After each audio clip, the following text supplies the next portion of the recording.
Hello guys! Last వీడియోలో చెప్పినట్టు దర్శనం అయితే చాలా జరిగింది. ఆ వీడియో చూడకపోతే వెళ్లి చూసేసొచ్చేయండి. దర్శనం అయిపోయాక మేము డైరెక్ట్ రూమ్‌కొచ్చేసాము. కొంచెం ఫ్రెష్ అప్ అయ్యి గిరి ప్రదక్షిణకి స్టార్ట్ అవుదామని. మేము మెయిన్ గోపురం నుంచి నడక స్టార్ట్ చేసాము. ఫస్ట్ ఇక్కడ దేవుడికి ఒకసారి దండం పెట్టేసుకొని ఇక్కడి నుంచి స్టార్ట్ అయిపోయాం. ఒక 8కి అలా రఫ్‌గా స్టార్ట్ అయ్యుంటాము.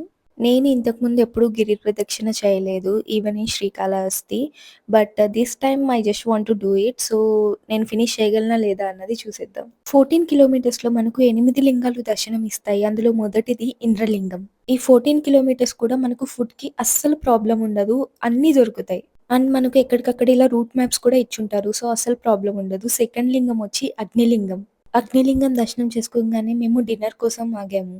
ఫాస్ట్‌గా డిన్నర్ కంప్లీట్ చేసేసుకొని మేము థర్డ్ యమలింగం దగ్గరికి వచ్చాము. యమలింగం దర్శనం చేసుకున్నాక నైరుతి లింగం అండ్ అలానే సూర్యలింగం గూడా దర్శనం చేసేసుకున్నాం. సూర్యలింగం అయిపోయాక నేనైతే ఇక్కడ మసాజ్ తీసుకుంటున్నాను లెగ్స్‌కి. 14 కిలోమీటర్స్ కూడా మనకు షాప్స్‌లో ఇలా మసాజెస్ కనిపిస్తాయి. అలా కొంచెం రెస్ట్ తీసుకున్నాక మేము వరుణలింగం దగ్గరికి వచ్చాం.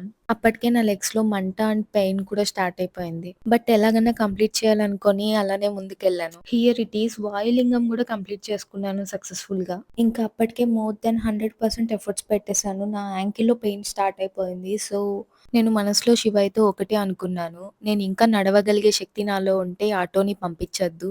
కానీ నా బాడీ ఇంతకు మించి పెయిన్ తీసుకోలేదు అని అనిపిస్తే మాత్రం ఒక్క ఆటోని పంపించు అని అనుకున్నా. ట్రస్ట్ మీ ఆర్ నాట్ అప్పటి వరకు మాకు ఆటోస్ అంతగా కనిపించలేదు. కానీ అలా అనుకున్న 2 మినిట్స్‌కంతా ఆటో వచ్చింది. It may be coincidence but I felt something. ఇంకా అలా ఆటో ఎక్కి మిగిలిన 2 లింగాలు కూడా దర్శనం చేసేసుకున్నాం. మొత్తం నడిచి కంప్లీట్ చేయలేదు అన్న రిగ్రెట్ నాకైతే అస్సలు లేదు. I felt really happy. Finally మా గిరి ప్రదక్షిణ అయితే ఇలా కంప్లీట్ అయింది.